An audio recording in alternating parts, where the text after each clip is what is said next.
Guys, so dito kami ngayon sa NLEX. Medyo ma-traffic lang kasi medyo hatang-hali na kami alis. So, it's 2:31 p.m. November 27. And on the way ako sa Santillana Hillside Farms para for solo camping.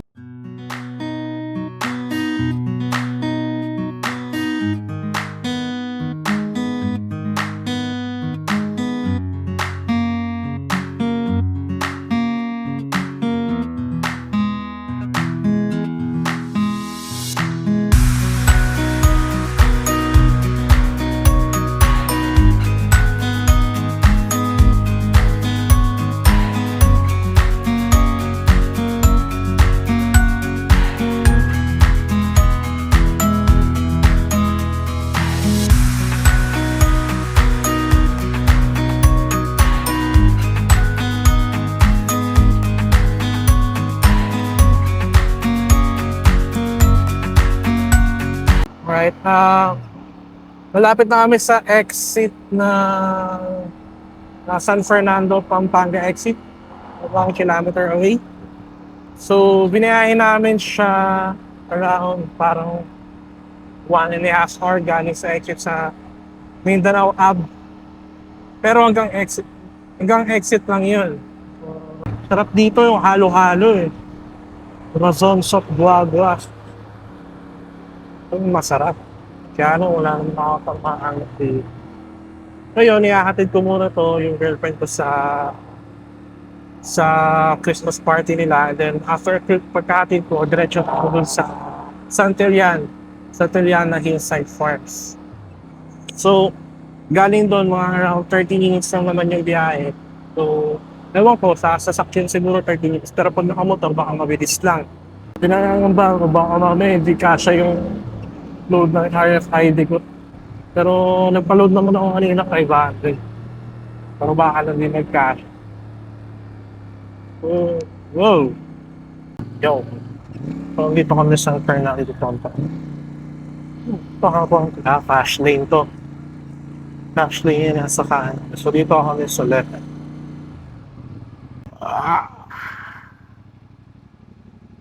So baka hindi mabasa ang RFID. Wala na siya nabasa. Nabasa ko lang.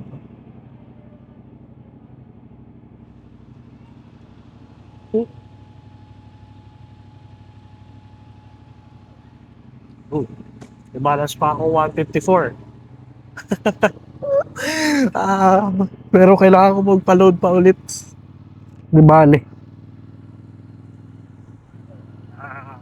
Okay. Atid ko lang to guys. Tapos diretso ulit tayo. Woo! Alright, so nahatid na natin yung girlfriend ko.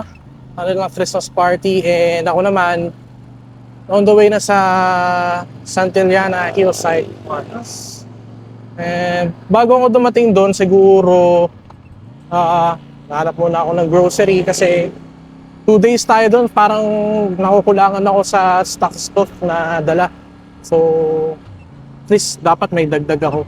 Pero although meron naman dong tindahan daw na malapit dun sa may barangay road. Pero hindi ko sure kung gaano kalapit. Pero di ba naman kasi pwedeng iwan yung mga gamit dun sa campsite. Syempre, for safety na rin. So, it's 3:34. So, around mga 30 minutes away na lang ako dun sa campsite. Ako mga 4 p.m. Pero nagluto naman ako ng for dinner. Kaya no problem. So, hindi na ako problema sa pagluto. Init na lang. Pero kasi yung bibilin ko sa grocery, yung mga tubig ko, baka kulangin. Yun. Pero meron naman daw sa may campsite tubig. So, titignan natin yan mamaya kung meron talaga. Mamaya after din pagdating ko din doon, kapag medyo maaga-aga pa, susubukan ko din na i-tour kayo doon sa around campsite. Kapag hindi, baka bukas sa day 2 natin, yun, doon ko kayo i-tour doon sa pinaka day 2 natin.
So, ayun. Mga 3 minutes away na lang tayo sa campsite. At ito, meron lang siyang slight off-road. Although kaya naman siya ng motor, mga sedan. Lalo na kung 4x4, kaya-kaya to. Pero around mga 3 minutes na ganito. Pero yun, dahan-dahan lang kasi medyo madulas din. Matigas naman yung lupa. Ewan ko na kung basa dito, pero feeling ko pag basa dito medyo madulas nga. Pero oo, kaya-kaya ng sedan. Hindi ka naman mababala ako kasi hindi naman malambot yung kumbaga yung pinakalupa niya. Kasabay akong tricycle. Tricycle nga, kaya eh. Pagdating dito sa rough road na to, wala ka na talagang makikitang tindahan. So best na bumili ka na muna talaga ng mga stocks mo bago ka pumunta rito. Tapos yun, katabing-katabi lang talaga yung Mount Arayat. Nasa right side ko. Parang yun yung pinaka-bungad niya eh. Oh. May signage sila dyan eh. Santillana Hillside Farms. Santillana Hillside Farms. So, okay, parang private talaga siya. Oh. Parang sila-sila yung nandito. Okay. Ating pagkain. So, yung sa loob, sementado naman na siya.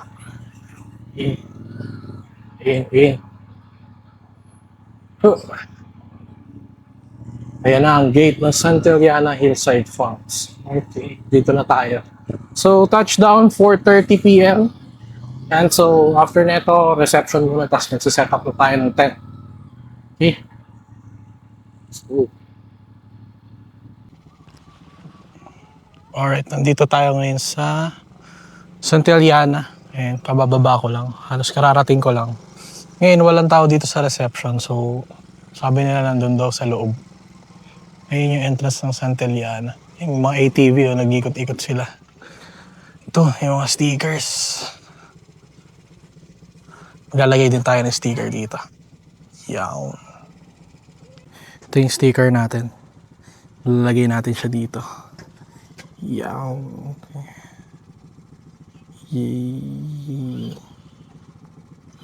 Yawn, hindi pa pantay. Yan, ang dami na rin dito stickers. Oh. Yan. Yan, pasok na muna tayo guys. Diyan magulo lang yung buko. Ganda dito. Alright, good afternoon. Ayun, kararating ko lang halos sa Santillana Hillside Farms. Ito yung spot na napili ko. Ayan. Yung una kasi dun sa may harap ng fish pond, kaya lang dun sa may fish pond medyo dinadaanan siya ng mga sasakyan tapos maingay. At least dito yan, solemn. Yan, may mga rooms din siya dito sa gilid. Yan. Then, etong pinamaganda, ang lapit ko sa CR at ang lapit ko sa swimming pool. Yun. Yan, so ano, set up na ako. Let's go.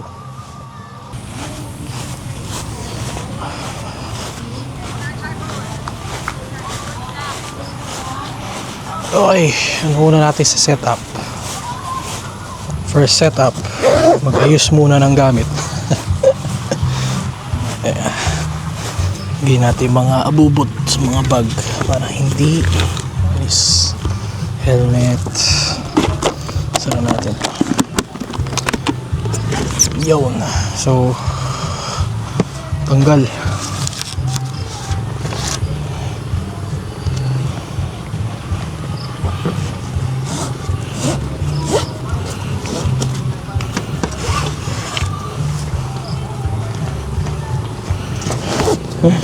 Nakakatawa kanina, nalaglag yung helmet ko. Buti na din sila kuya. Niyaya tuloy ako mag-shot.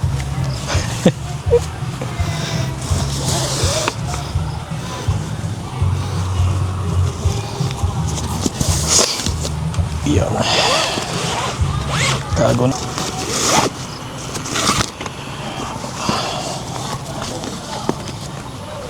Ito yung tent ko.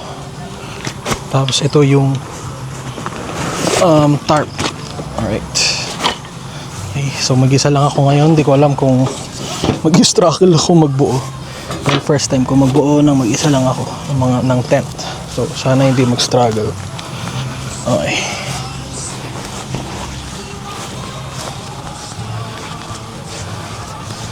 Ito. So tatlo mga panali. Tabi natin ng maayos. Okay. So ang una nating ilalagay of course is yung tent muna yung tutulugan natin. Saan ako? Alright, balik tayo. Ground sheet. Unahin natin si ground sheet.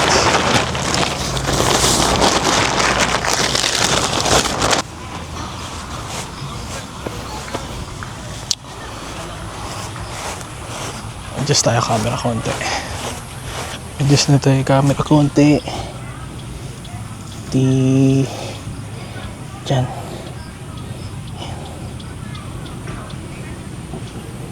Yan.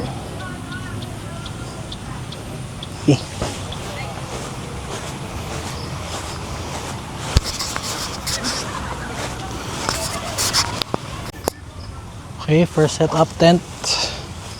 Pag dito.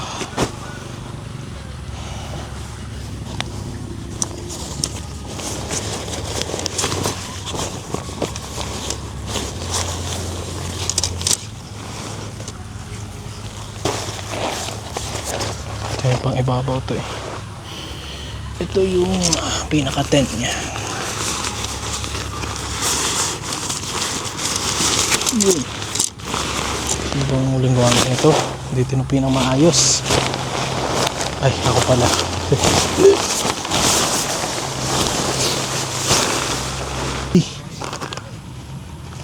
Yun.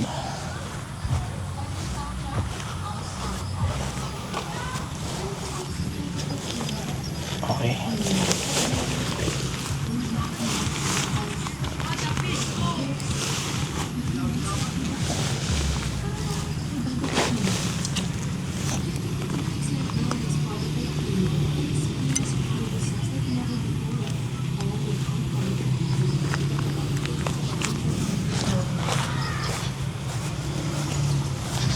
Dali natin ito isa.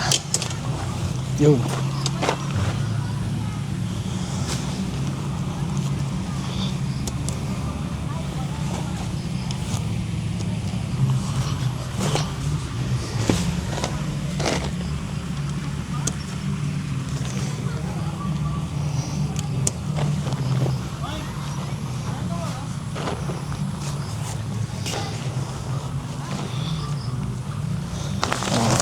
Ay, sumabit.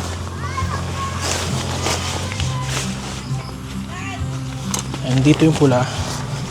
Kailangan natin dito siya. Okay.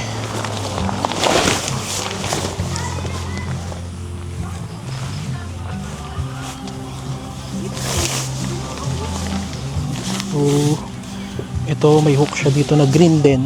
Yun yung sinasabi kong color coding. So, kulay green din yung hook niya dito. Yan. Dito sa kabila, di ko sure kung may... Ito may green din dito. Teka. Ayun, may green din. Yeah. Yun. Okay.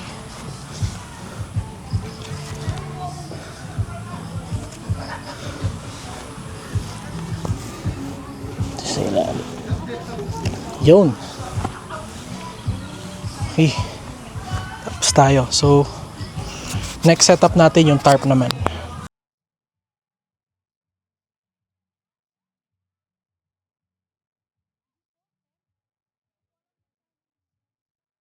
Alright.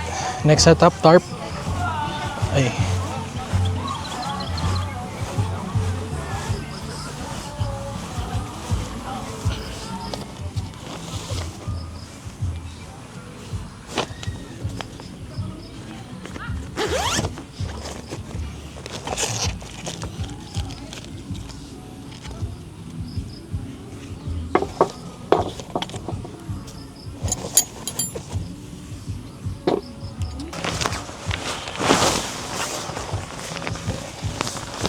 Pang natin yung tent. Sorry.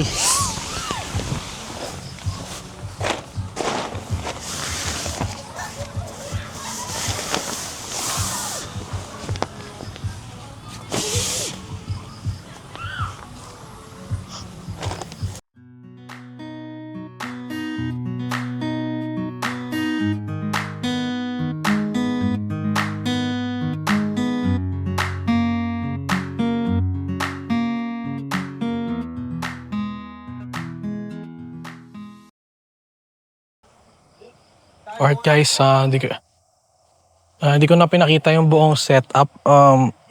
Medyo matagal. So, pakita ko na lang sa inyo yung final setup ko. Ito.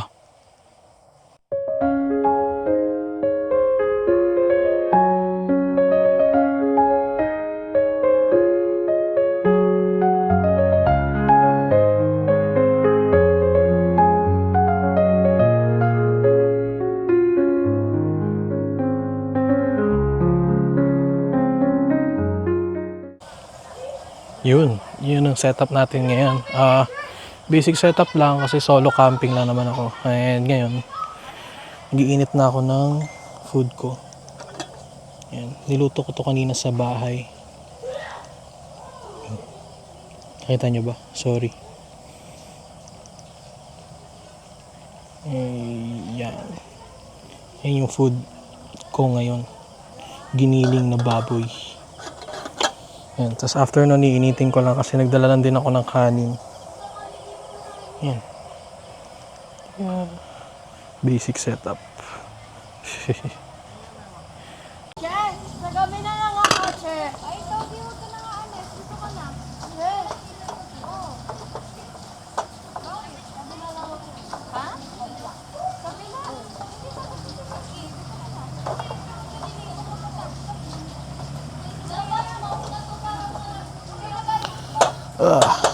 Giniling. Tapos after nito, initin ko na rin yung kanin ko. Yan. Hopefully yung kanin umabot hanggang bukas dahil lalabas pa ako bukas para bumili ng bigas. Nakalimutan ako bumili ng bigas. Pero may tindahan naman. Sana. 3 minutes away. Yan. Bibili na lang akong bigas bukas. Hi.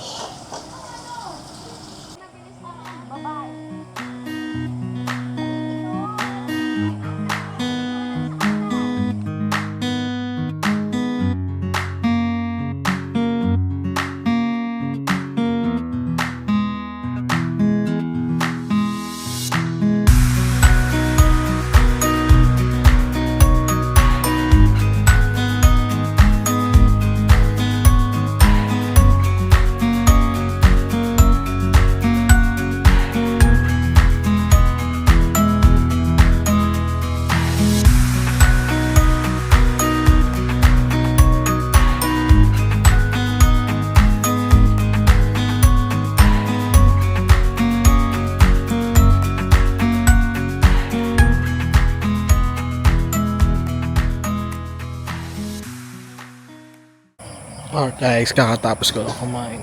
Kita-kits ulit tayo. Bukas, tulog na ako. Bye! Morning guys, so day 2 dito sa Hillside Santillana Farms. So for our day 2, tutor ko kayo. Yan. So ito yung tent ulit natin. Medyo sinlide down ko lang yung kabila kasi maaraw. So nandito yung tutok ng araw sa pwesto ko. Ang galing. And then, dalhin ko kayo dito sa comfort room natin. Comfort room nila pala. So, ito yung comfort room. Yung common nila is merong for girls and then for men's magkahiwalay. Ayan siya. 1 bowl, 1 bath.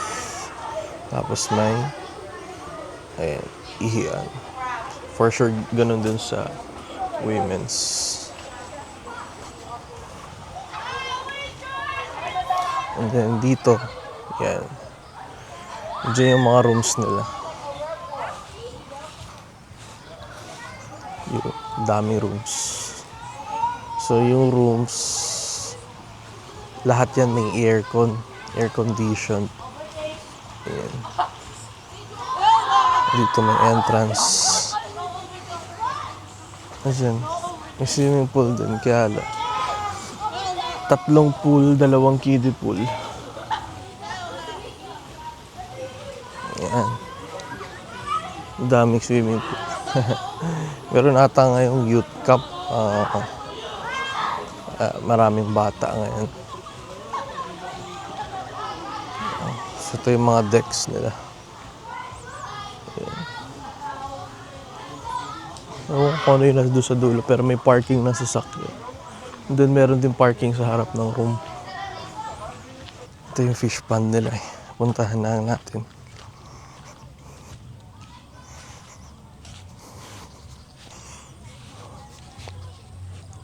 Ayun. Yan yung fish pond. Yung mga isda, may mga nangingisda din. So, ang init. Ayun yung Mount Arayat, yung view. Hindi ko alam kung ano meron doon sa dulo. Pero, parang close na rin kasi siya. So, ito, ewan ko kung pwede rin dito pumesto as mag-camp. Pero meron silang daanan dito sa gitna. Ayun. Yeah. Siguro pwesto rin din to pang fishing pero malayo na ata ito banda.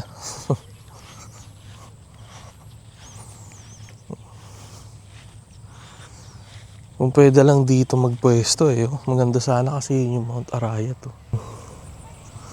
Pwede lang pwesto rito. Ang ganda sana. So hindi pwede. Ang ganda ng mga tents nila. Yan, sa dulo. Kamobi Garden. Yan. Okay din.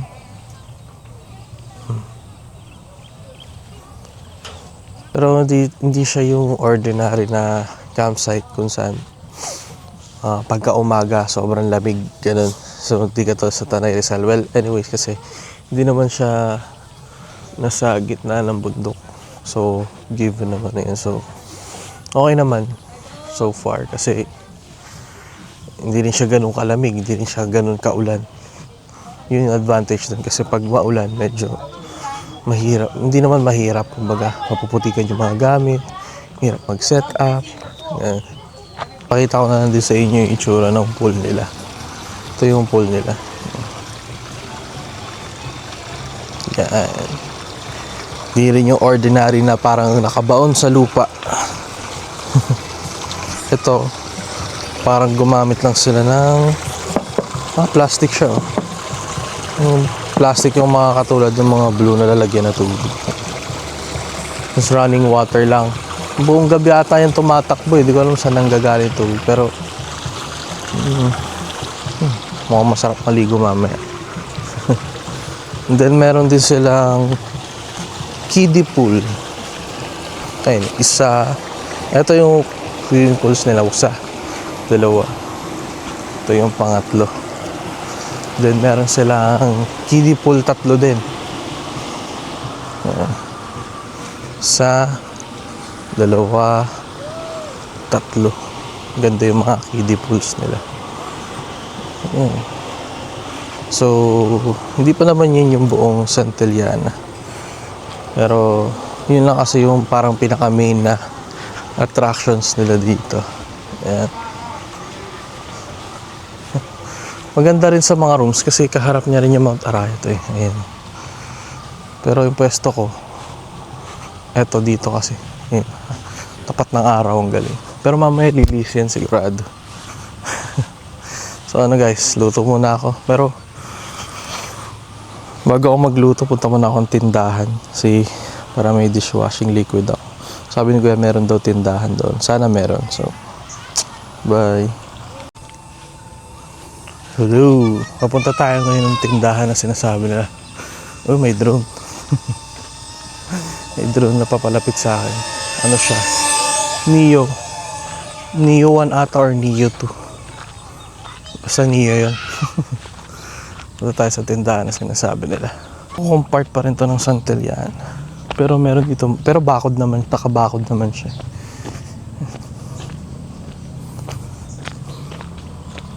Anyways, pinapapunta ako dito kasi may tindahan daw dito na malapit. Yun. So meron pa sila ditong ginagawa. Siguro campsite din to. Ito, malawak din. Under construction sila dito. Ewan ko kung under Santillana pa rin. Pero may bakod pa rin eh. Okay guys. na-confirm ka lang, ito daw yung Camp 3 nila. So, mag-open daw to sa December 5, 6, 7. Which is yung 5, 6, 7, yun yung event nila. So, pinapasali ako dun. Pero meron silang 300 participants para siyang outreach program. So, makita nyo dito sa taas, yun yung event nila. And so, kung gusto nyo mag-join guys, register lang kayo. Message nyo si Santillana Hillside Farms na page. Yan. December 5, 6, 7, okay sana, kaya lang meron din akong pupuntahan December 6 tsaka 7 na nakascheduled na. Pero di bali, marami pa namang next time. Yan, dine-develop nila ngayon. Yun yung parang magiging Camp 3. Yun yung Camp 3 nila. Okay din. Maganda siguro pag na-develop na siya. Ayan. Ito yung puting gate na sinasabi nila. So, lalabas daw ako dito. Then, hindi ko alam saan yung tindahan dito. Kuya, saan yung tindahan dito? Doon sa taas. Salamat! Ayan, mga bata. Mga batang naglalaro ng... Ako kung tumbang preso ba yun? Basta may lata silang dala. Hindi na ata pagandaan ng tsinelas ng tumbang preso ngayon. Pagandaan na lata. Tindahan. Ayun, tindahan yun. So, sana may bigas. Dalang bigas. Dalang bigas, bibili ako kanin. Tindahan. Yun. Bilan po, may dishwashing liquid kayo. Joy, ganun. Pangkuto, yung Astron. Ano yun? Baby. Later ka mag-baby.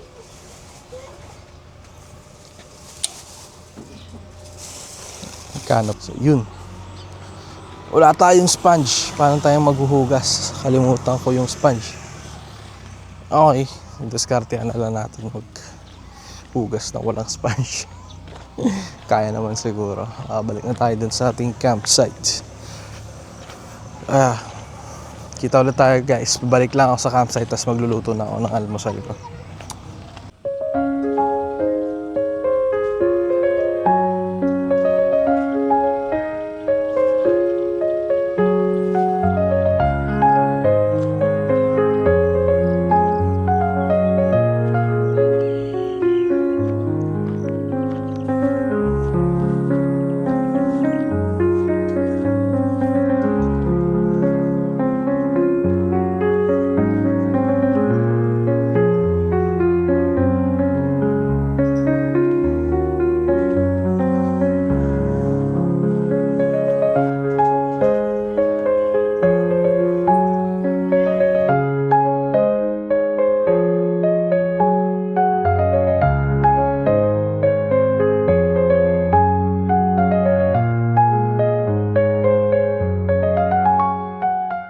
Hello ulit guys. So ayun, sa hindi ko gustong pangyayari, hindi ko kaya mag-day to dito. Well, hindi naman dahil pangit yung campsite, no. Basically maganda talaga siya, as in for family camping, yes. Problema lang is yung pinagpwestuhan ko is hindi maganda dahil doon papunta yung sinag ng araw. So kita yan, dyan ako nakapwesto, tapos sobrang init, andyan yung sinag ng araw. So hindi ko kinaya kasi hindi ako makahinga ng maayos yun. Of course nasa tent ka, tapos nakatutok sa iyo yung araw. So isipin na lang natin kung buong araw nakatutok. But anyways, maganda naman yung campsite yun. So hindi na ako nakapag fishing kasi nga mainit din. So mahirap na, baka ganun pang mangyari dahil sa sobrang init. Well, anyways, Santillana Hillside Farms, thank you very much for letting me stay dito. Although sa short time lang, pasensya na kung hindi ko nasunod yung 2 days camping. Pero we'll make sure na babalik kami dito. Next time with the whole family naman kasi yun, meron kaming nagka-car camping din kami. right now nag-moto camping lang ako. So, next time, sa mga gustong mag-camping sa Santillana, kung kaya nyo namang tiisin yung init dito, yan, no problem. Pero yun nga ako, di ko kaya tiisin. Meron naman sila dito mga may deck, may kita nyo dyan. Meron dyan mga with deck. Tapos dun sa may deck, merong saksakan. Dun sa may gilid na deck, may saksakan dyan. Tapos meron din sa banda dito sa right side, parang isang line siya doon na puro may deck din na may saksakan. So ang kagandahan naman dito is meron silang saksakan. So kung for family din na gustong ayaw na magtayo ng tent or mag-pitch ng tent pero gustong magstay dito sa Santillana, meron sila ditong rooms for rent. Ayan yung mga rooms for rent nila, which is yan, nasa gilid ng yun nga, mainit na part.